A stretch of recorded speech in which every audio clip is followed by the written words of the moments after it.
Saya belum pernah dengar, tapi Anda tadi menyebutkan bahwa MUI menuduh Anda juga komunis. Mengungkapkan di televisi. Atas dasar? Ya tidak tahu. Dasarnya katanya mengaku saya komunis, saya komunis. Saya pahami, oh ini dari TikTok. Ternyata Iya, ada TikTok. video yang beredar yang Anda mengatakan saya komunis. Saya mengatakan, tapi ada proses mengatakan itu. Apa? Perlu saya ceritakan? Ada konteksnya. Iya, perlu saya ceritakan? karena selama ini Anda dianggap mengaku Anda komunis. Oke, begini. Saya kecil-kecil juga pengusaha. Walaupun tidak besar. Karena di Indonesia tidak ada, saya mengimport daripada negeri Cina. Kemudian sekian bulan lamanya, direktur utama mereka mengecek. Datang ke tempat kita. Setelah itu ngobrol sana sini, nah ini kelemahan saya. Kok saya menanya agama? Tapi karena saya ingin tahu, sedang meneliti Cina kok bisa maju cepat. Saya bertanya, agamamu apa? Belum jawab saya tanya, apakah Buddha? Oh no. Apakah Konghucu? Enggak. Hindu? Enggak. Kristen? Enggak. Saya komunis. Itu saya ceritakan kepada anak didik kita. Jadi Anda mengutip omongan dari... Berceritakan pada anak-anak. Itu acaranya di ya. bimbingan pada anak. Artinya waktu ngomong saya komunis, itu Anda mengutip kalimat dari teman dagang Anda. Itu, ungkapan bukan Anda itu. menyebut diri Anda, saya komunis. Saya menirukan. Itu menirukan orang itu, yang direktur utama itu, yang muda itu, ditanya agama, mengatakan saya komunis. Itu yang dipenggal. Dipenggal di depannya, dipenggal di belakangnya, tinggal saya komunis. Saya komunis, saya komunis. Seperti kaset yang rusak itu. Komunis, komunis, komunis. Itu dijadikan dasar pemikiran orang yang mengatakan pimpinan majelis ulama. Mas, kan mestinya tanya. Apa iya pimpinan pesantren kok komunis? Takon diisi, rek. Tanya dulu. Iya, tanya dulu bahasa Indonesianya. Karena orang Surabaya keluar Surabayanya. Pak Panji, sekali Ya. lagi saya ingin mengklarifikasi ya. Karena isu bahwa Anda atau Al Zaitun terafiliasi NII itu begitu kuatnya. Dan dipercaya oleh sebagian besar orang sekarang ini kalau dilihat. Karena Anda diam. Jadi kalau Anda disebut terafiliasi oleh NII, kan salah satu tadi adalah penggalangan dana. Jadi ini sistematis. Anggota-anggota NII lepas dari Anda tidak mengakui atau menolak tadi ada di bawah tanah tadi, ya, Anda berada di atas tanah. Mereka yang percaya dan yang mengaku pernah menjadi bagian dari NII yang menggalang dana itu mengatakan bahwa penggalangan dana itu masif sekali. Rekrutmen itu masif juga. Nah, rekrutmen salah satu rekrutmen yang saya dengar diceritakan, ya, satu contoh, ada seorang bapak-bapak yang sudah menikah, yang punya satu gerobak dan gerobaknya terpaksa dijual untuk kemudian dia bisa bergabung di sini menjadi karyawan, dan dia menangis, dia merasa dibohongi. Dia bilang dia sudah ngajak istrinya ke sini, dijanjikan macam-macam hidup yang lebih baik, lebih sejahtera, tapi sampai di sini dia dipekerjakan bagaikan pekerja paksa, kerja rodi dengan gaji yang minim dan fasilitas yang tidak memadai. Karena katanya dia ada kos di sekitar sini dengan imbalan yang Anda berikan atau diberikan Al Zaitun yang membuat dia menderita hidupnya. Ya, apa komentar saya Anda? jawab, iya. Di sini tidak ada pemaksaan pekerja. Di sini ditata dengan baik. Ikut apa itu yang namanya JPS atau apa itu? JPS. Jadi JPS itu jaminan kerja, kesehatan, S-nya apa itu? Kami bayar sebagian.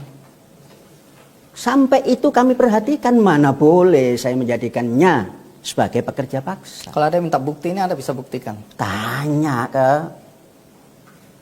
dinas di Indramayu berapa ribu karyawan di sini, berapa ratus karyawan sini yang ikut BPJS, ya BPJS.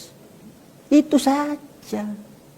Jangan ditampilkan yang dramatis yang kita tidak bisa melihat, tidak bisa mendengar, tidak pernah menyaksikan. Ini dia wawancara langsung, dia ketemu orang itu pada saat dia berada di sini. Jadi dia berani menceritakan tidak dan pernah secara terbuka. yang cara begitu kami lakukan itu. Tidak pernah ada.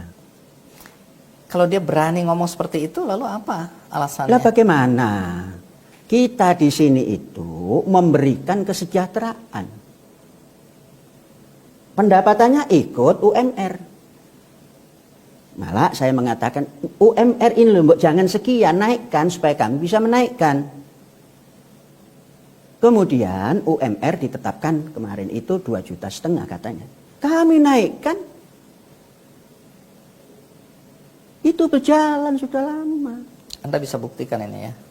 Jangan saya yang membuktikan, tanya saja. Nanti kalau saya yang membuktikan, dikatakan itu bisanya AS Panji Gumilang. Boleh ditanya. Baik, dalam penggalangan dana lagi-lagi ya. Karena nanti habis ini saya akan tanya dari mana uang untuk membangun Al Zaitun yang megah ini dengan luas 1.200 hektar. Kecil, kalau kita punya usaha itu kecil. Oke, nanti tetap Anda diminta menjelaskan. Oh, ya. saya jelaskan. Iya. Tapi saya masuk dulu untuk penggalangan dana. Nah, inilah saking semangatnya itu. NII. Jadi rekrutmen mahasiswa.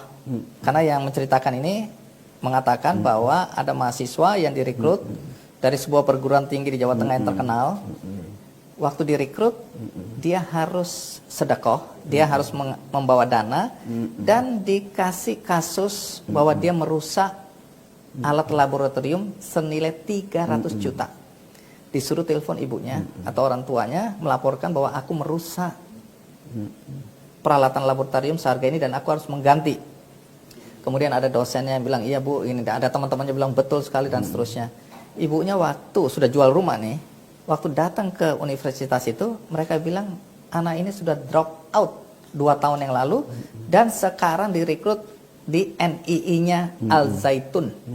Jadi ada penggalangan dana dengan cara-cara seperti ini di Al Zaitun ini. Tidak ada. Kalau hanya jawab singkat. Al Zaitun tidak pernah melakukan itu. Kalau ada orang bercerita seperti itu, jangan dibawa itu kepada Al Zaitun, selidiki saja. Lah kenapa susah-susah? Skenarionya kurang itu. Yang mengarangnya ini kurang pinter. Yang lebih mengerikan lagi, penggalangan dana ini untuk mendukung operasional. Nanti saya juga tanya berapa banyak santri yang nyantri di sini, berapa besar dana operasional, dari mana dan seterusnya. Tapi mereka yang bercuriga melihat besarnya Al Zaitun ini dengan lahan yang begitu luas dan membutuhkan pembiayaan untuk perawatan dan lain-lain, itu mengatakan bahwa Anda menghalalkan cara. Contoh, dibentuklah sebuah yayasan atau beberapa yayasan. Pertama, yang ringan-ringan ini bikin kotak-kotak amal. Nah ini nanti akan saya konfirmasi karena Anda agak ngenyek, orang Jawa bilang, orang Surabaya bilang, agak melecehkan, katanya masjid-masjid peradabannya memalukan karena hanya bisa minta dikasihani, atau orang-orang yang minta dikasihani orang-orang yang pelit sehingga perlu ada kotak-kotak amal. Tapi katanya Anda sendiri melakukan itu. Anda membuat yayasan-yayasan, membuat kotak-kotak amal, taruh di rumah makan dan di tempat-tempat publik. Itu satu, ini belum mengerikan. Yang kedua, satu-satu dulu. Oh oke, ini dulu, kotak supaya amal. Jawabannya gampang. Kotak amal. Kan tinggal ngambil mana surat yayasannya. Karena Al Zaitun sedang diterpa terus buat kotak amal gitu. Lemparkan ke Al Zaitun. Tinggal ngambil saja mana yayasan itu. Karena yayasan itu bisa berdiri, kan ada syarat-syaratnya. Ini yayasan abal-abal katanya. Loh, sekarang yayasan abal-abal. Jadi susah kalau menanggapi yang abal-abal itu. Kemudian kalau saya mengatakan masjid ini pemalas umpamanya. Karena apa? Memberikan infak ke masjid itu kalau disodori kotak. Nah kan kita menginginkan masjid itu jangan seperti itu. Lah yang mbok punya donatur tetap kah, apakah, terus diberikan ke kas masjid. Kasnya jangan kas yang dicatat orang. Harus ada nomor banknya, jadi bisa ditanyakan. Itu yang kita maksudkan. Kenapa harus seperti itu? Lah ya supaya bagus lah, masjid kok dorong-dorong kotak. Kalau nggak sampai di situ ya nggak masukkan. Anda mengatakan memalukan. Ya memang memalukan dorong-dorong kotak. Orang mau sholat, mendengarkan khutbah dorong. Kalau punya, milihnya pun yang kecil. Nggak ada yang menaruh 1 juta dalam kotak itu. Nah kalau untuk dikatakan seperti itu nggak usah tersinggung. Memang prakteknya begitu. Cuma Masjid Istiqlal saya nggak tahu. Jadi, sebentar. Ya. Jadi, ini kritik Ibawan. Kritik diri sendiri kita. Daripada nanti dikritik oleh tetangga-tetangga kita. Ini untuk perbaikan. Jadi bukan maksud Anda menghina ya. Penghinaan itu salah. Tapi kalau kita menyampaikan sesuatu dengan nada tertentu, itu supaya sampai kepada yang dituju. Kan sistem komunikasi seperti itu. Dan saya tidak punya channel apa-apa. Hanya mimbar di sini. Karena Anda sudah menyebut masjid, jadi saya lanjutkan soal masjid ini. Lagi-lagi Anda menimbulkan perdebatan karena menyampaikan secara terbuka. Saya nggak tahu apakah itu membocorkan atau memang itu Ya, diunggah tentang masjid yang benar itu di Vatikan. Saya melihat Vatikan sana ada gereja besar dipakai untuk sholat. Bahasa doa itu kan sholat. Tempat sujud, tempat pengabdian. Tidak pernah ada kotak. Itu maksud Anda? Nggak nampak. Nggak tahu caranya seperti apa. Nggak nampak. Padahal di sana ada perpuluhan. Kok nggak nampak ya? Itu maksud Anda ya? Iya.